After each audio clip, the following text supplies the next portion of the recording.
Happy World Food Safety Day. In June 7, World Food Safety Day. As a food technologist, I have something to tell.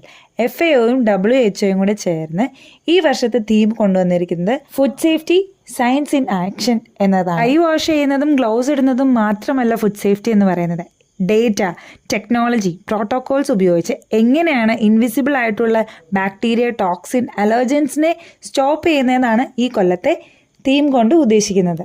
Food safety കൊണ്ട് ഉദ്ദേശിക്കുന്നത് ഫുഡിനെ കണ്ടാമിനേഷനിൽ നിന്നും prevent ചെയ്യുക, protect ചെയ്യുക എന്നാണ്. Physical contamination, chemical contamination, microbiological contamination and allergic. ഈ 4 ടൈപ്സാണ് contamination ഉള്ളത്. Chemical contamination ഒരു എക്സാമ്പിൾ പറയുകയാണെങ്കിൽ പെസ്റ്റിസൈഡ് റെസിഡ്യൂ.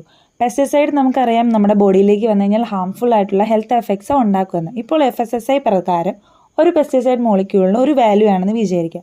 അത് നമ്മൾ ടെസ്റ്റ് ചെയ്താലേ നമുക്ക് കണ്ടുപിടിക്കാനായിട്ട് സാധിക്കുകയുള്ളൂ. അപ്പോൾ ഒരു വിത്തിൻ ഒരു ലിമിറ്റ് അല്ലെങ്കിൽ ആ ഫുഡ് നമുക്ക് കൺസ്യൂം ചെയ്യാനായിട്ട് സാധിക്കില്ല.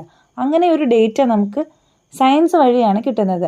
ഈവൻ എക്സ്പയറി ഡേറ്റ്സിലും ഹൈജീൻ ഓഡിറ്റ്സിലും ഈവൻ ഒരു FSSAI ലോഗോയിൽ വരെ പിന്നിൽ ഒളിഞ്ഞിരിക്കുന്നത് സയൻസ് ആണ്. എല്ലാ കണ്ടാമിനൻസും കണ്ടുപിടിക്കാനായിട്ട് സയൻസ് നമ്മളെ ഒരുപാട് ഹെൽപ്പ് ചെയ്യുന്നുണ്ട്. This is how science helps food safety. ഇനി നിങ്ങളോട് എനിക്കൊരു കാര്യം പറയാനുള്ളത്, if you trust your food, please thank A food technologist. മറ്റൊരു വീഡിയോ ആയിട്ട് നാളെ കാണാം. Till then bye.